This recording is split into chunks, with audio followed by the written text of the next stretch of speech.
생산과 소비를 시작했습니다. 사업체의 역사. 저번 시간에 사업체에 대해서 살펴보았죠. 사업체는 소득을 얻기 위해 재산을 투입하여 활동하는 주체를 사업체로 규정할 경우 사업체는 소유권이 인정된 후부터 항상 존재해왔다. 소득을 얻기 위해 재산을 투입하여 활동하는 주체가 사업체죠. 그럼 재산이 성립해야 될 거 아니에요. 재산이 성립되기 위해서는 소유권이 제도적으로 어느 정도 확립이 돼야 되죠. 그래요.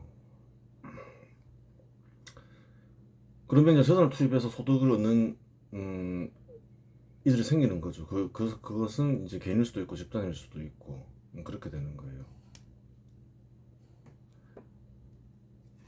그러한 주체는 고대나 현 시대는 항상 있어 왔죠. 그거 확인을 해볼 수 있는 거예요. 역사를 이어짐 속에서 파악하는 거죠. 아무리 복잡한 것일수록 더 그럴 수 있죠. 갑자기 나타나는 건 없다는 거예요. 아무것도 이해할 수가 없다는 거예요. 단절 속에서 이해하면 현 시대는 뭐 그럭저럭 이해할 수도 있겠지만 고대는 이해가 되지 않겠죠. 또 그릇된 견해를 가지게 된다는 거예요. 한국에도 그런 견해를 가진 이들이 많잖아요. 공산주의 견해를 접하고 이 시대는 갑자기 나타났다 이러면서 조선시대가 더 살기 좋았다. 서로 농사지으면 얼마나 행복하겠는가. 그런 사람들도 있다는 거예요. 단절 속에서 역사를 이해하려 해서 그런 거예요.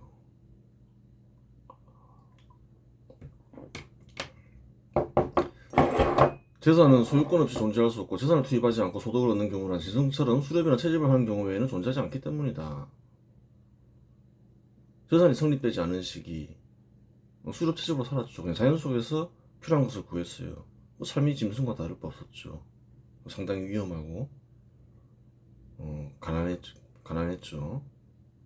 다만 소유권의 주체는 개인이 될 수도 있고 집단이 될 수도 있다. 설사 여러 사람이 공유하여 사용하는 것이라 하더라도 그것에 대한 소유권은 존재하기 마련이다.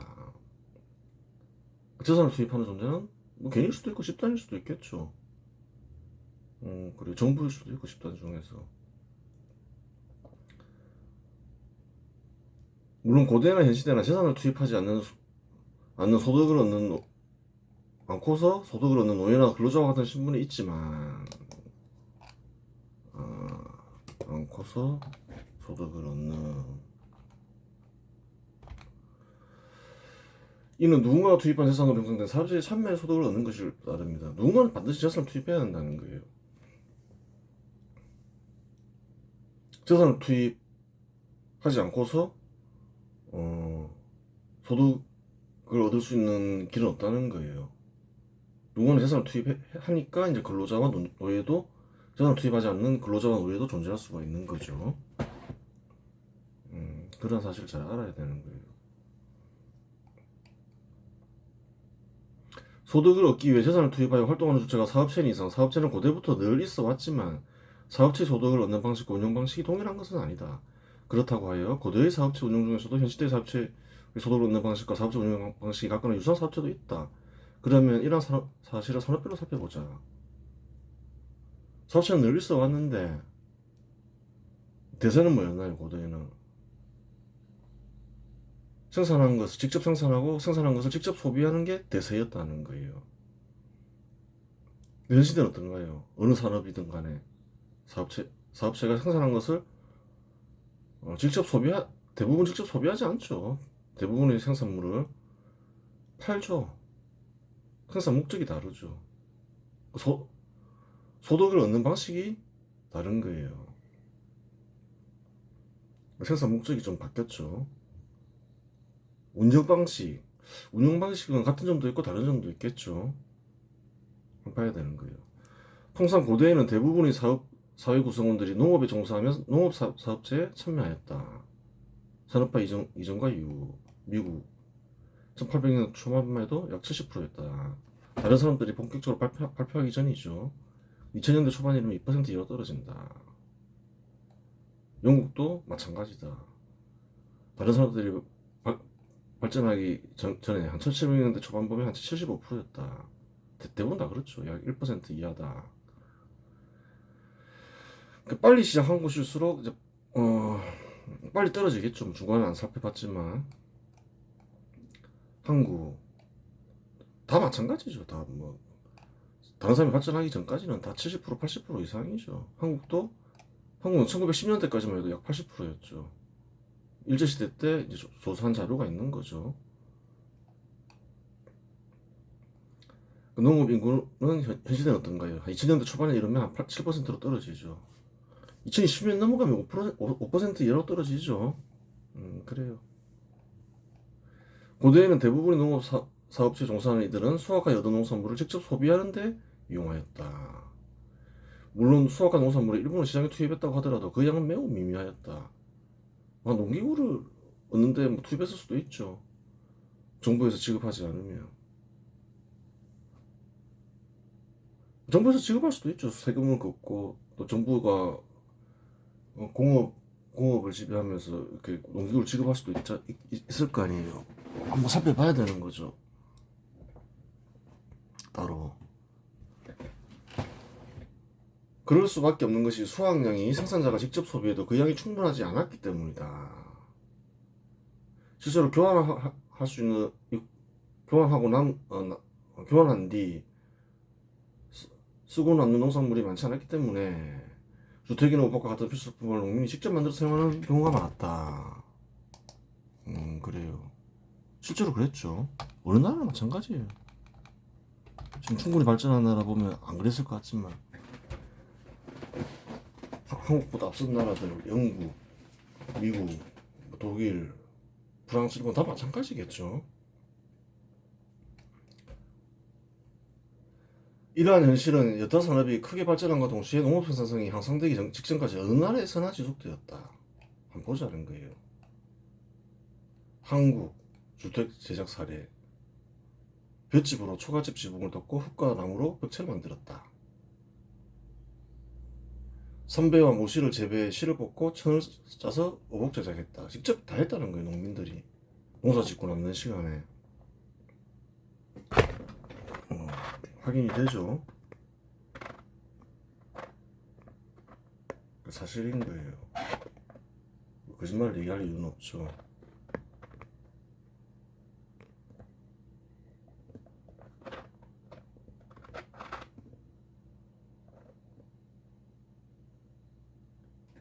중국도 마찬가지죠. 한국과 비슷하죠. 같은 문화권에 속해서 그런 것도 있겠죠. 크게 다르지 않다는 거예요.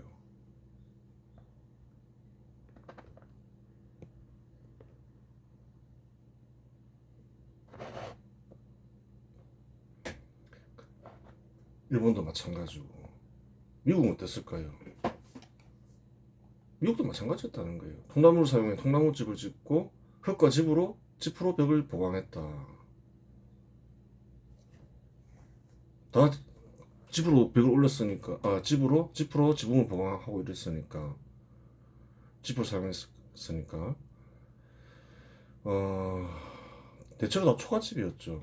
좀 미국은 약간 좀 통나무집이었다고 하죠. 다 통나무로 대부분 지어서 말 수 있어요. 미국만 좀 나무를 많이 사용하고 대체로 다 지프로 지붕을 만들죠. 영국도 마찬가지죠. 지붕은 지프로 덮었다. 옷은 어떻게 만들었나요? 동양에서는 주로 선배를 이용했다면 선배와 모시를 재배해서 천을 얻었다면 옷감을 얻었다면 미국이나 영국 이런 데는 보면 이제 양털을 이용하죠. 면화나 양털. 영국도 양털을 깎아서 만들죠. 초가집을 만들고 프랑스도 지프로 지붕을 만들죠. 초가집에 살았고 양털을 이용하고 아마도 이용하고 그랬죠. 독일 양털 주로 이용하고 아마 이용하고 독일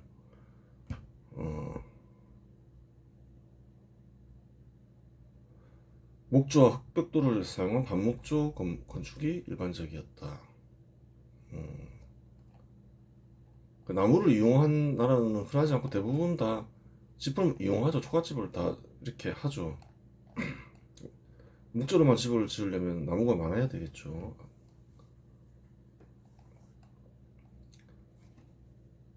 나무가 흔한 나라 특별한 경우고 대부분 초가집에 살았다는 거예요. 대부분 별도의 시간을 내서 주택이나 의복을 제작했기 때문에 주택이나 의복의 품질은 현 시대와 비교할 수 없을 정도로 떨어졌다. 품질이 떨어졌다는 거예요. 그렇죠. 초가집을 생각해보라는 거예요. 열악하죠. 짐승우리인지 집인지 현 시대에서 보면 알 수가 없는 거죠. 실상 대부분의 나라의 농민들이 집으로 지붕을 만들었으니 어느 나라에서나 초가집이 대세였음을 알 수 있다. 농사 짓고 남은 그래요. 집을 이용했다는 거예요. 좋은 자재 구하고 이럴 시간도 별로 없었다는 거예요. 농사까지 지어야 되니까 일이 집 짓는데도 별도의 시간을 내서 좋게 지을 수가 없는 거죠. 힘들죠.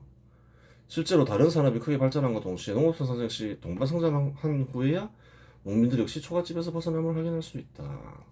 초가집이 언제 벗어나냐? 연구 18세기 후반에서 19세기 초가 돼야지 이제 초가집에서 벗어난다는 거예요. 초가집이 벽돌집으로 전환되면 사라진다. 프랑스 18세기 후반에서 19세기 초다. 벽돌과 타일로 된 집이 보급되면 초가집이 대체된다. 이게 잘 보라는 거예요. 삶의 질이 언제 향상되느냐, 농민들이. 다른 산업화, 즉 다른 산업들이 발전하면서 농민들 역시 삶의 질이 개선됨을 알 수 있는 거예요. 독일 19세기 초 그래요. 이제 벗어나게 된다. 산업화가 먼저 성공한 나라일수록 빨리 벗어나죠. 잘 보라는 거예요. 미국은 어떤 거예요? 19세기 후반 다 마찬가지라는 거예요. 서부 개척과 산업화로 목재, 벽돌, 철제를 사용한 현대식 주택이 보급된다. 일본 메이지 유신 이후다. 19세기 후반부터 20세기 초까지 초가집이 있었다는 거예요. 늦게 시작할수록 초가집이 늦게 사라진다. 중국은 그렇고 한국 20세기 중반 됐어야 초가집이 사라진다. 이 다른 산업의 발전은 농업 생산성을 크게 향상시키며 농민들의 삶을 개선시켰다. 예를 들어 농기구와 비료의 발전, 품종 개량 등은 농업과 관련된 기술이지만 이런 농업의 산업, 즉 제조업, 화학산업 등에서 이루어진 기술 혁신의 영향을 받은 결과이다. 잘 생각을 해보라는 거예요.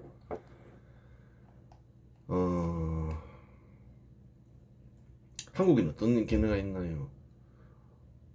농민들이 희생을 통해서 산업화가 이루어졌다. 이런 또 견해가 있는 거예요. 빨갱이들이 주장하는 거죠. 피해자다. 사실인가요? 거짓말인가요? 거짓말이라는 거예요. 오늘날의 삶의 농민들의 삶과 과거의 농민들의 삶을 비교해보라는 거예요. 당장 구별이 어려우면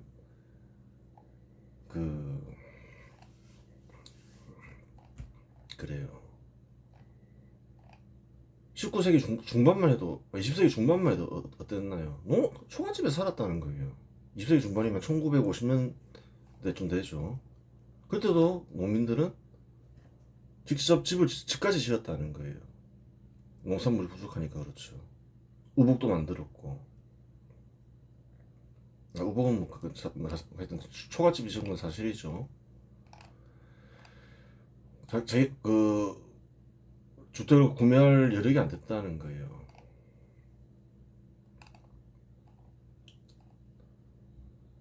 근데 산업화의 결과 어떻게 되나요? 농업 생산성 역시 증가한다는 거예요. 농업의 산업에서 제조업, 화학산업 등이 발달하니까 어떻게 되나요? 품종 개량도 이루어지고 농기구도 좋아지고 이러니까 농업 생산성이 증가하니까 농민들의 삶을 또 향상되잖아요. 옛날에는 직접 집을 지었어야 되는데 지금은 집을 구매하지 직접 짓는 농민들이 어디 있어요? 다 스마트폰도 이용하고 굶지도 않고 그렇게 된 거죠.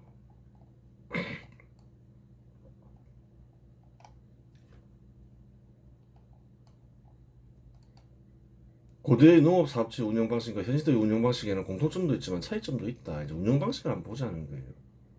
토지와 재산을 투입하는 가축이 농사짓는 방식이 있고 토지를 빌려주고 일정한 대가를 받는 방식이 있다. 여러 가지 방식이 있죠. 가족이 자신의 토지를 가지고 소유권이 있는 토지를 가지고 이제 농사짓는 방식이 있고 또 토지가 많은 이들은 또 빌려주고 어떤 대가를 받을 수도 있는 거죠. 또한 근로자를 고용하거나 노예를 이용하는 농사짓는 방식 또한 존재한다. 근로자를 고용해서 농사짓는 방식도 있다는 거예요. 이런 방식은 또 어떠냐? 고대만 있었냐? 현대만 있느냐? 그렇지도 않다는 거예요. 고대에도 근로자를 고용해서 농사짓는 이들이 있었다는 거예요.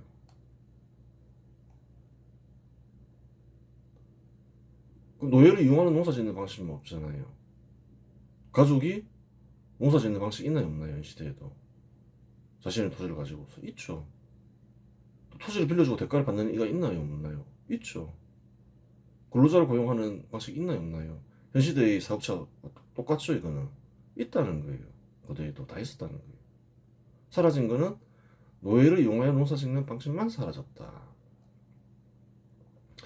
농경이 처음 시작하던 시기에는 공동체 차원에서 공동으로 생산하고 공동으로 소비하거나 각자 생산하고 공동으로 소비하는 방식 역시 존재하였으나 타고난 인간의 성품상 그러한 방식으로는 생산이 불가능해 잠시 나타났다가 사라졌다.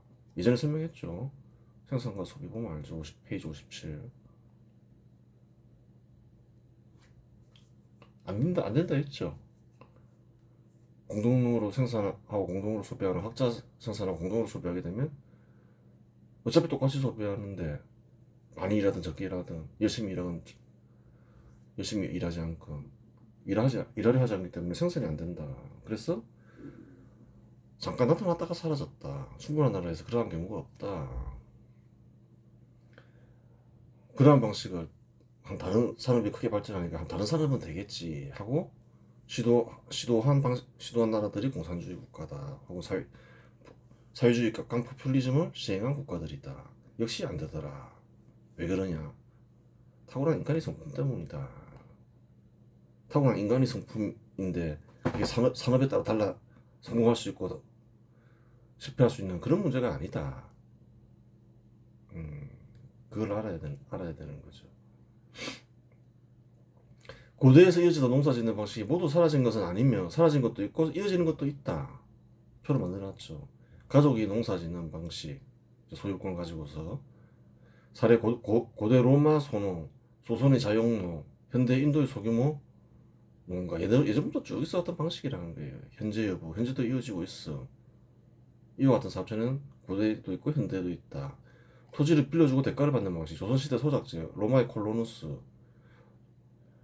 소작농을 로마 말로 콜로누스라고 하죠. 현대 미국의 농지인데 여전히 이제 임대해서 대가를 받고 농사짓는 방식이 있더라. 현재의 여부, 현재도 이어지고 있어. 똑같은 방식인데 현대에서는 사업체고 고대에는 사업체가 아니냐는 거예요. 그릇된 생각을 버리라는 거예요. 항상 바른 규정이 먼저 있고 이해를 해야지 문제가 안 생기는 거예요. 자기가 잘 안다 생각하고 현 시대에는 사업체가 있고 과거에는 사업체가 없다. 뭐 그렇게 생각하면서 이해하면 엉터리 이해가 되는 거예요. 갑자기 생겨난 사업체가 문제다. 바보 같은 생각인 거죠. 근로자를 고용하는 방식. 고대 이집트의 관계농업, 현대 브라질의 대규모 농장. 고대에서도 근로자를 고용하는 방식이 있었다. 현 시대만 있는 것도 아니다. 이 현 시대의 사업체 모습이죠. 현재도 이어지고 있어. 찾아보면 다 있다는 거예요. 한국에서도 노예를 통해서 농사 지은 사람들도 있겠지만 또 경우에 따라서는 뒤져보면 고용해서 농사 짓는 경우도 있었겠죠. 아니면 섞어서 농사 짓는 방식도 있었겠고 노예가 부족하면 얼마든지 있다는 거예요. 노예를 이용하는 방식, 로마의 라티푼디움, 미국 남부 플랜테이션, 고대 이집트의 농업노동. 현재는 일반적으로 사용되지 않는다. 외제도가 금지되니까 그러죠. 현 시대에서는.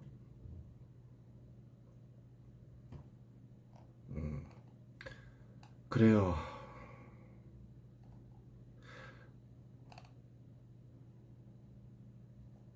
운영 방식을 보면 그때 다 있었잖아요. 사라진 거 하나밖에 없잖아요. 노예를 이용하는 방식. 현 시대에서 충분히 발전한 국가에서 대부분의 농민은 자신이 직접 소비하기에 농사 짓지 않는다. 실제로 수확한 농산물 중 자신이 직접 소비하는 비중은 10% 미만이다. 농산물은 식량이니까 농민이 이용할 수 있는 거죠. 근데 얼마나 이용할까? 10% 미만이다. 이 자료 보면 나온다더라. AI가 그렇게 얘기하더라. 또 거짓말하면 안 되니까 출처를 말해봐라 이러니까 출처도 얘기해 주더라. 여기 지금 나온다더라. 그 읽어볼 사람 읽어보라는 거예요. 나오니까 AI가 거짓말하지 않았겠죠. 읽고 싶으면 읽으라는 거예요. 못 믿겠으면 이거를 쓰는 이는 믿고 안 읽었겠죠. 읽을 시간이 어디 있어요 지금. 다 쓰고 난 뒤에 읽어볼까. 물론 농산물의 일부는 농민이 직접 소비할 수 있지만 현대농업의 주된 목적은 농산물을 시장에 팔아 화폐를 얻는 데 있다. 그래요. 90%는 팔기 위해서 생산한다는 거예요. 그 목적은 뭔가요? 다 팔기 위해서죠. 그래야지 90%를 팔고 뭐 그런 걸로 뭐 의복도 구매하고 집도 구매하고 차도 구매하고 뭐 그럴 수 있게 되는 거예요.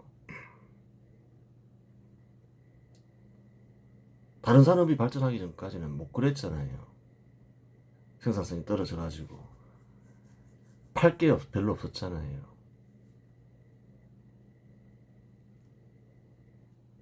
그래요. 다른 산업의 발전이 농민들에게 큰 이득을 줬나요? 아니면 손실을 끼쳤나요? 안 그렇다는 거예요. 다른 산업의 발전이 예전에는 자기가 소비해도 부족해서 굶어 죽었는데 10%만 소비해도 된다는 거예요. 90%는 팔고서 자기가 필요한 거를 다 구매하는 거죠. 예전에는 부족해가지고 집도 자기가 직접 만들고 옷도 직접 만들었어야 되는데 이제 그럴 필요가 사라졌다.